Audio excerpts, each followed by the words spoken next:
मेरे प्यारे देशवासियों, नमस्कार। आज देव दीपावली का पावन पर्व है। आज गुरु नानक देव जी का भी पवित्र प्रकाश पर्व है।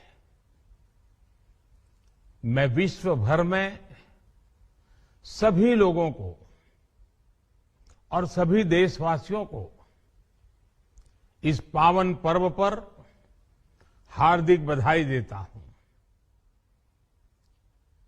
ये भी बहुत सुखद है कि 1.5 साल के अंतराल के बाद करतारपुर साहिब कॉरिडोर अब फिर से खुल गया है। साथियों, गुरु नानक जी ने कहा है, बीच दुनिया सेवी कमाइए त दरगिही बेसन पाइए। यानी संसार में सेवा का मार्ग अपनाने से ही जीवन सफल होता है। हमारी सरकार इसी सेवा भावना के साथ देशवासियों का जीवन आसान बनाने में जुटी है। न जाने कितनी पीढ़ियां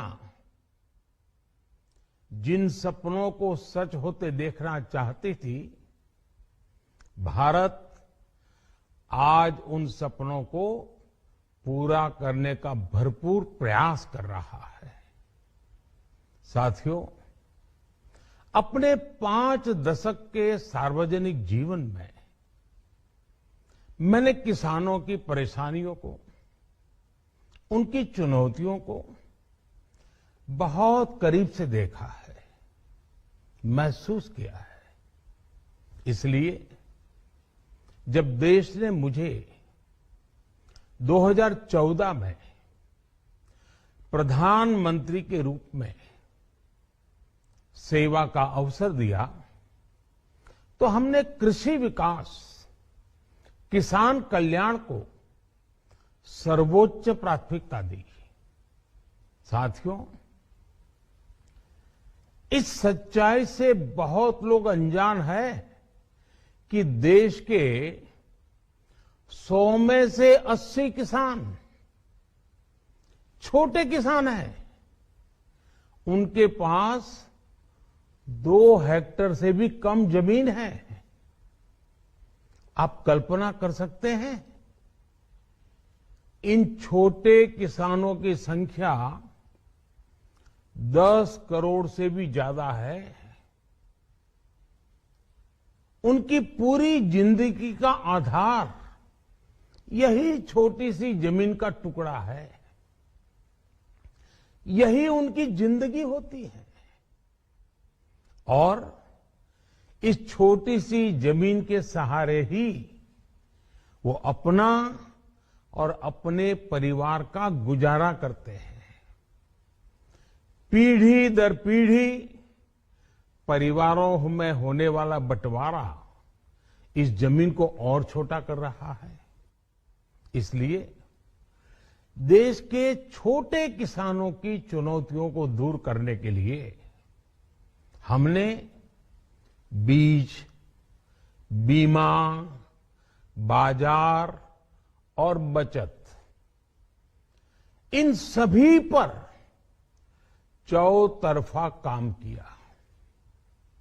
सरकार ने अच्छी क्वालिटी के बीज के साथ ही किसानों को नीम coated urea, soil health card, micro irrigation जैसी सुविधाओं से भी जोड़ा। हमने 22 करोड़ सॉइल हेल्थ कार्ड किसानों को दिए और इस वैज्ञानिक अभियान के कारण एग्रीकल्चर प्रोडक्शन भी बढ़ा।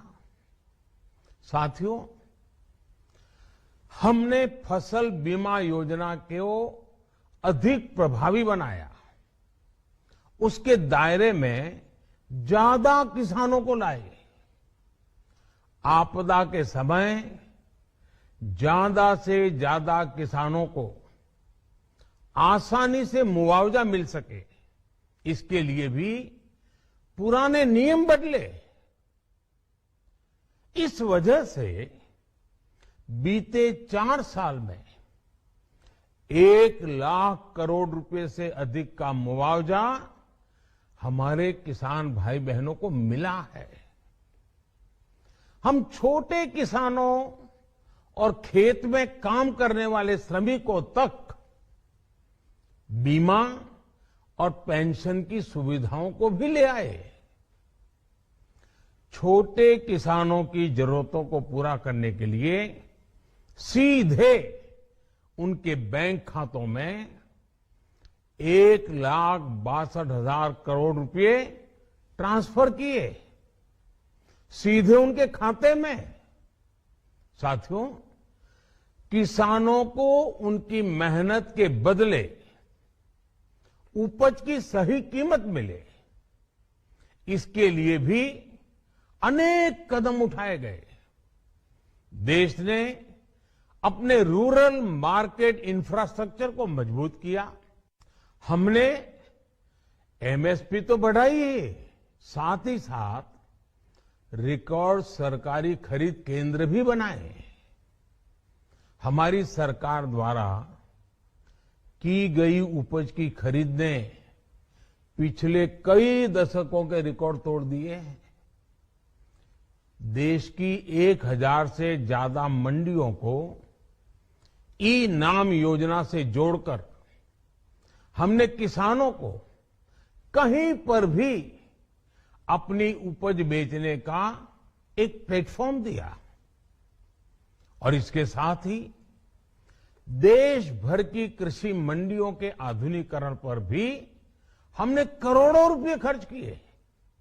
साथियों, आज केंद्र सरकार का कृषि बजट पहले के मुकाबले 5 गुना बढ़ गया है।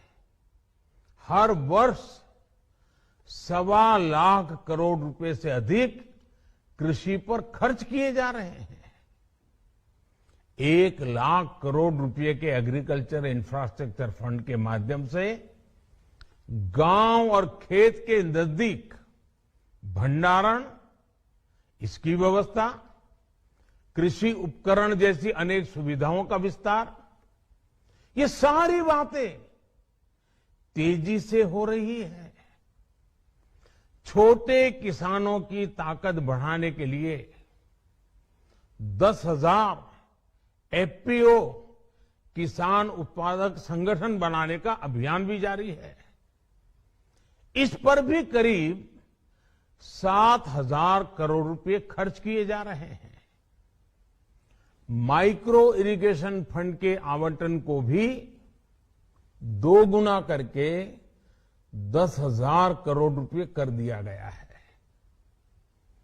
हमने क्रॉप लोन भी 2 गुना कर दिया, तो इस वर्ष 16 लाख करोड़ रुपए हो जाएगा।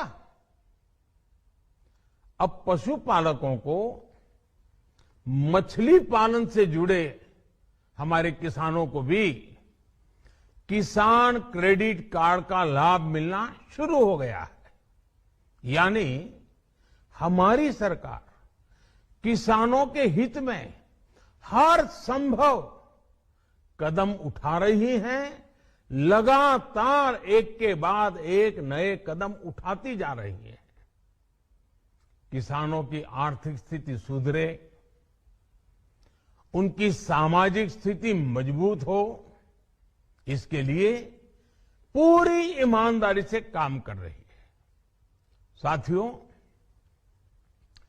किसानों की स्थिति को सुधारने की इसी महाअभियान में देश में 3 कृषि कानून लाए गए थे। मकसद ये था कि देश के किसानों को, खासकर छोटे किसानों को और ताकत मिले, उन्हें अपनी उपज की सही कीमत और उपज बेचने के लिए ज्यादा से ज्यादा विकल्प मिले। बरसों से ये मांग देश के किसान, देश के कृषि विशेषज्ञ, देश के कृषि अर्थशास्त्री, देश के किसान संगठन लगातार कर रहे थे। पहले भी कई सरकारों ने इस पर मंथन भी किया था। इस बार भी संसद में चर्चा हुई, मंथन हुआ और ये कानून लाए गए। देश के कोने कोने में कोटि कोटि किसानों ने, अनेक किसान संगठनों ने इसका स्वागत किया, समर्थन किया। मैं आज उन सभी का बहुत बहुत आभारी हूं, धन्यवाद करना चाहता हूं। साथियों, हमारी सरकार किसानों के कल्याण के लिए, खासकर छोटे किसानों के कल्याण के लिए, देश के कृषि जगत के हित में, देश के हित में, गांव गरीब के उज्जवल भविष्य के लिए पूरी सत्यनिष्ठा से, किसानों के प्रति पूर्ण समर्पण भाव से, नेक नियत से ये कानून लेकर आई थी। लेकिन इतनी पवित्र बात, पूर्ण रूप से शुद्ध किसानों के हित की बात, हम अपने प्रयासों के बावजूद कुछ किसानों को समझा नहीं पाए। भले ही किसानों का एक वर्ग ही विरोध कर रहा था, लेकिन फिर भी ये हमारे लिए महत्वपूर्ण था।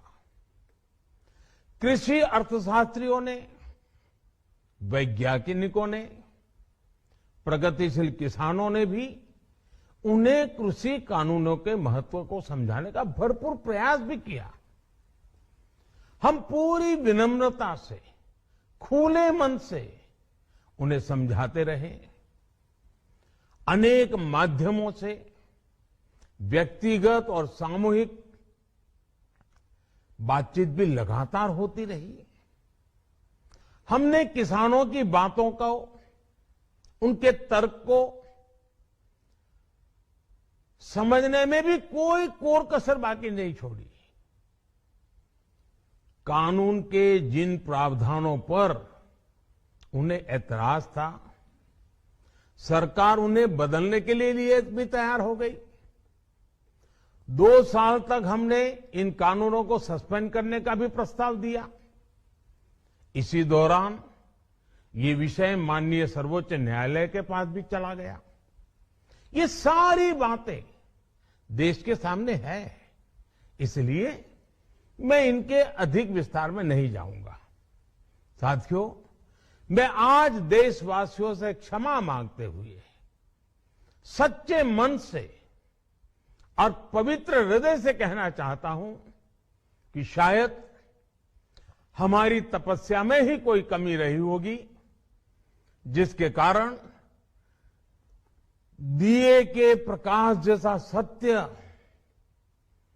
कुछ किसान भाइयों को हम समझा नहीं पाए। आज गुरु नानक देव जी का पवित्र प्रकाश पर्व है। ये समय किसी को भी दोष देने का नहीं है। आज मैं आपको, पूरे देश को ये बताने आया हूं कि हमने 3 कृषि कानूनों को वापस लेने का, रिपील करने का निर्णय लिया है।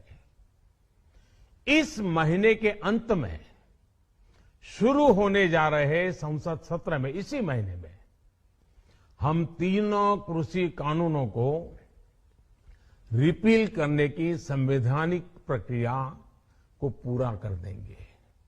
साथियों, मैं आज अपने सभी आंदोलनरत किसान साथियों से आग्रह कर रहा हूं, आज गुरु पर्व का पवित्र दिन है।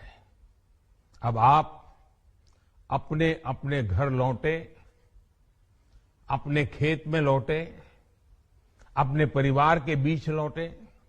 आइए एक नई शुरुआत करते हैं, नए सिरे से आगे बढ़ते हैं। साथियों, आज ही सरकार ने कृषि क्षेत्र से जुड़ा एक और अहम फैसला लिया है। जीरो बजट खेती यानी प्राकृतिक खेती को बढ़ावा देने के लिए देश की बदलती आवश्यकताओं को ध्यान में रखकर क्रॉप पैटर्न को वैज्ञानिक तरीके से बदलने के लिए एमएसपी को और अधिक प्रभावी और पारदर्शी बनाने के लिए ऐसे सभी विषयों पर भविष्य को ध्यान में रखते हुए निर्णय लेने के लिए एक कमेटी का गठन किया जाएगा। इस कमेटी में केंद्र सरकार, राज्य सरकारों के प्रतिनिधि होंगे, किसान होंगे, कृषि वैज्ञानिक होंगे, कृषि अर्थशास्त्री होंगे। साथियों, हमारी सरकार किसानों के हित में काम करती रही है और आगे भी करती रहेगी। मैं गुरु गोविंद सिंह जी की भावना में अपनी बात समाप्त करूंगा। देहि शिवावर मोहे इहे, शुभ कर्मन ते कबहू न टरो। हे देवी, मुझे ये वर दीजिए कि मैं शुभ कर्म करने से कभी पीछे ना हटूं। जो किया किसानों के लिए किया, जो कर रहा हूं देश के लिए कर रहा हूं। आप सभी के आशीर्वाद से मैंने मेहनत में पहले भी कोई कमी नहीं की थी। आज मैं आपको विश्वास दिलाता हूं कि अब और ज्यादा मेहनत करूंगा ताकि आपके सपने साकार हो सके, देश के सपने साकार हो सके। आपका बहुत बहुत धन्यवाद। नमस्कार।